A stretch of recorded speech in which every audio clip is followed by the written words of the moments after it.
to control or manipulate what you're saying, they will smear you and libel you. And so people then will not say something, even if they know it's true, or even if it's how they actually feel, because there is this consequence of, organizations like the ADL that exists. Literally, they're not anti-defamation. They are doing the defamation, right? But we're going to call ourselves anti-defamation, but look how they did Kyrie. We're actually the ones that are defaming. And by the way, everybody, if you want to get educated on the history of the ADL, they literally existed as an arm of a gang, right? Like, to start calling people anti-Semites when they started looking into gang activities in political dogs. Yep, I did make that argument earlier in one of my lives. I was going like, yeah, so how could we even hold anybody accountable on that side if as soon as we hold one of them, like we sort one of them out and be like, okay, yeah, this guy here in y'all group is on BS. Oh, well, you immediately get that label. Yeah, you mean, oh, well, now the whole group, or you're assaulting the whole group. Well, just because this guy's part of that group and he's doing BS, like, just because I call it out, why do I now hate his whole group? Like, that makes no sense. Everybody's went down that same avenue with that, too. Anytime any celebrity or anybody's called out one of them, that's happened. We've seen it time and time again. Yeah. New York, so they can miss me. Protect someone that assaulted a child. Yeah, that's why it was originally created. Absolutely, and you can miss me entirely. And they're still trying to blame it on a black man. Unbelievably wealthy man who raped, sexually assaulted and killed a 13-year-old, and they're still trying to blame it on a black man, as if Atlanta, Georgia, would have not gladly hung a black man for the crime if he had done it. But so now you have these sorts of organizations that are doing this kind of bullying tactic, which is why I was dragging someone on Twitter for the last 24 hours who's been trying to thug life, like threaten me into speech, like, to compel me to say things I don't believe or to shut up if I do believe them. And so, no, we don't. Who he is, fuck that guy. Yeah, he's a horrible human being. Yeah, it's this one rabbi Shmuley or whatever, and it's crazy. It's the same rabbi that Michael Jackson listed on his hate list. Oh, really? Yeah, that was conveniently all them boys. He said, I hate this one specifically. But yeah, he had a list of them he hated specifically. Oh, man. Being horrible, backwards human being, definitively racist. There's no question about it. But yeah, so it's speech with consequences. And they go, oh, you still have free speech, but we're going to run this whole arm of people that are going to assassinate your character if you don't say the right things. And I'm not with that at all. Well said. You mentioned something, and I didn't want to stop you when you were speaking. You said that the public school system pipeline to prison. Pipelines black people to black children to prison. Everything about it. The bell system to dismiss you, raising your hand to use the restroom, classes, limited recess time or time outside. And it's crazy. Like, as I got older, it did get more authoritarian. I mean, like, there was a time when the teacher said, oh, no, just get up if you got to go to the bathroom, go. Then it turned from that to, oh, no, you don't leave until I tell you to. You need a bathroom pass. Bro, a hall pass. Bro, I remember getting in trouble so much when I'm just like, oh, I just get up. I'm like, well, how come in kindergarten, I was just told to get up. Kindergarten, first grade, I'm told to get up. Now, all of a sudden, third and fourth, y'all tell me I can't go unless you tell me? It's like, bro, I literally just looked them dead in the eyes and like, yeah, I'm out. Brian shit. It's to teach you to literally be controlled.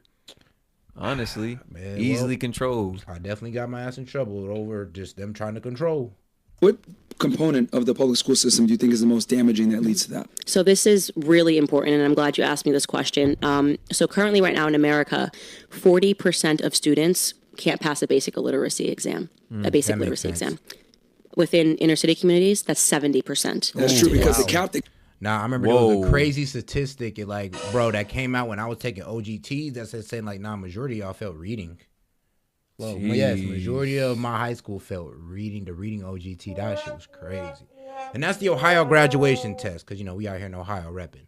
Exam. I don't know if did you take that when you were in Connecticut? Oh, yes, I did. Your basic standardized test. It ain't nothing special. Bro, it's a test you need to do to be able to graduate. Oh God. We ain't talking about no Harvard entry exam. We're not talking the ACT. We're not even talking the SAT. We're talking basic line math, reading, science, and what else? Bro, what was this? Social studies? Social studies, yeah. And niggas felt reading. Oh, my God. Man, that's sad. Yeah. Sad as fuck. Half my class failed it. Okay. So they can't pass a basic literacy exam. Yeah. So they created the public education system for that very reason, to slowly dumb people down, right? And the reason why you want to dumb people down, the reason why you want to reverse education, it's actually the Department of Non-Education, is because educated minds can be enslaved. It's the reason why we had slave codes. It's the reason why they were not allowed legally to teach black people how to read when they were slaves, right? And that was such a severe law. She going off. Yeah, because they got to keep you from knowledge. She going off. And if you were a white person in America and you were caught teaching a slave how to read, they punished you too, right? And so the design of how to enslave people, how it works, how you can do that, has already existed. Now they're just modernizing it, right? And so they're giving you a fake education. Actually, what they're doing is they're emotionally engineering you, which is why we talk about like, oh, believing in you're a victim, all this stuff.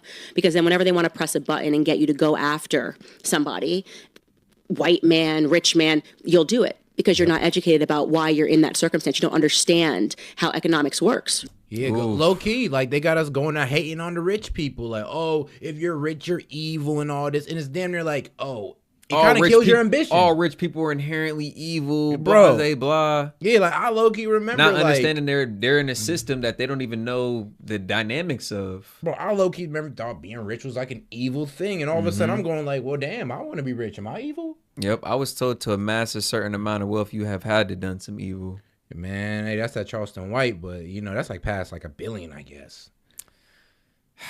I guess. Right? Divisive. Yeah, you don't understand economics works. All you understand is you have no money and he has money, Again, right? And so when they say, oh, go out and do our bidding and scream, you don't even know who is controlling your plantation. You don't even understand who the plantation supervisor is. You're just warring. You're a bunch of slaves that are warring. You guys live in. And the other reason is to slowly erase history. It is stunning to me how little we know about history, how little Americans know, how little Christians know about their history. I mean, once you become awake to everything, you realize that actually what's happening is just holy wars. Holy wars, everything. I do think the average person is a dumbass. Not gonna lie. Yeah, me neither, bro. Probably can't name all 50 states. Probably don't know the capital of their own state. Boy, can't name 3 countries. Man. It's like, bro, you remember, bro, they'd ask girls simple ass questions. How to spell the states. Bro, God forbid. I think that one of those was saying the alphabet backwards. People couldn't even do it. Yeah, nah, bro. Like, and it's not even the police asking when you're drunk. Bro, like, it's just the average person, I swear, low IQ. Bro, low IQ. And you're dealing with them. On an everyday These are your neighbors. These are your coworkers. Yeah, you deal with them on the daily. Yeah, they're easily manipulated. And actually really does trace right back to religion and the battle for Earth. But that is another reason. It's because then they can edit history or no history. You're living in ever present. You know, you're just in an ever present. You have no idea what's happened and how you got here. Black Americans thinking LBJ is a hero. You have a sister? Validly racist man. Well, they own the textbooks. You know, he who can print the textbooks is king. Right? This is what happened to you. This is what happened during World War I. This is what happened during World War II. This is the bad guy. This is the good guy. It's all you need to remember. LBJ signed the Civil Rights Act. Mm-hmm. That is true. Lyndon B. Johnson, right? Yeah. But also completely out of context. Yeah. The decades in the Senate voted against every single measure that would have given blacks any freedom. He was an avowed racist. He said, I will have those N words, hard R, voting Democrat for the next 200 years. He signed the Great Society Act along with it. And y'all did it. Oh, yeah, we all did. We did it in lockstep. Understand it was a white man's plan for you to be liberal. Ain't that crazy? The white man plan was for you to be liberal, and we just all went along. To enslave black Americans to the Democrat plantation. And he was forced to sign the Civil Rights Act because of the America was just on fire. You know, JFK had just died. There was riots. There was protesting. Too much was happening. And they were like, this you have to get done. He did it begrudgingly. But they don't tell you any of that. They just say, he signed it, right? So pressure was put on him by American legislators. And ultimately, he was forced to make a decision, like almost how Lincoln was when he freed the slaves. Yeah, it was like to keep the Union together. Like, bro, we got to free the slaves to keep the Union together. So everybody like, bro, do we really got to free the slaves? And so Lincoln's these heroes like, in y'all history books, these heroes in y'all history books, these over-glorified. Ah, man.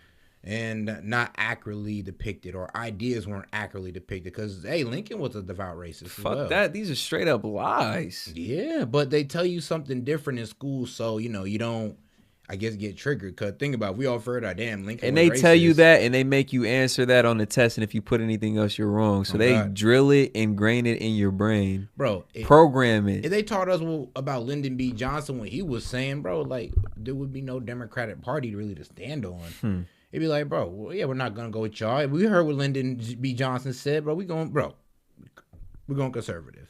Just like they tell you about, I don't know, Malcolm X, Martin Luther King, but they don't tell you about the CIA initiatives like COINTELPRO that was used to dismantle and ultimately kill him. Yeah, but you know it's crazy though. We also don't talk about the horror stories of the Bushes. So I think that's what kind of turned a lot of people off towards conservatism at a certain point. That's true. Their whole story, their whole history, his story.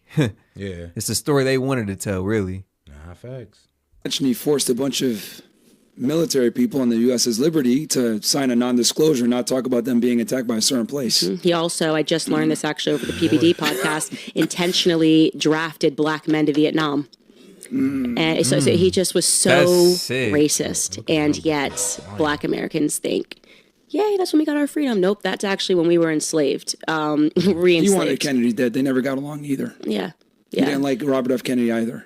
Wow. See, and this is the thing, like, no one talks about this stuff in history books whatsoever. No one knows Not this in stuff. school, at least. But hell no. They would never tell you this about Lyndon. Nobody knows that inside government beef. Yeah, we don't like to talk about that because then when things pop off, you might connect them like, hold on. You telling me Lyndon B. Johnson ain't like Kennedy, and he also didn't like things Kennedy was standing on. All of a sudden, Kennedy ended up dead? Wait a minute. Like, yeah, that's some shit going on right there. Like, yeah, y'all gonna have to explain that to me a little better. Lyndon B. Johnson, but they... We just don't know who shot JFK. Yeah. Oh, okay. Oh, Okay. okay. Oh, man. Candace knows what's up, man. Candace knows what's the vibe, man. JFK was like, I'm going to shatter the CIA and throw him into the wind, and then he ends up dead, and you're like, I don't know. The CIA just doesn't know who did it. I don't know. Damn, they fucking know. Yeah. So all of a sudden, the guy that wanted to get rid of you guys gets taken out. And now, oh yeah, we don't know what happened. It's like, but shit, couldn't have been us. I'm like, oh really? Okay. Oh, that's real suspicious. I know. Alan Dulles, the original CIA director, didn't like Kennedy. Kennedy had a lot of enemies. Yeah. Yeah, we need a Rumble only episode with Candace. Go really deep into this, man. You can't sell on YouTube. But, Oh, hey, man.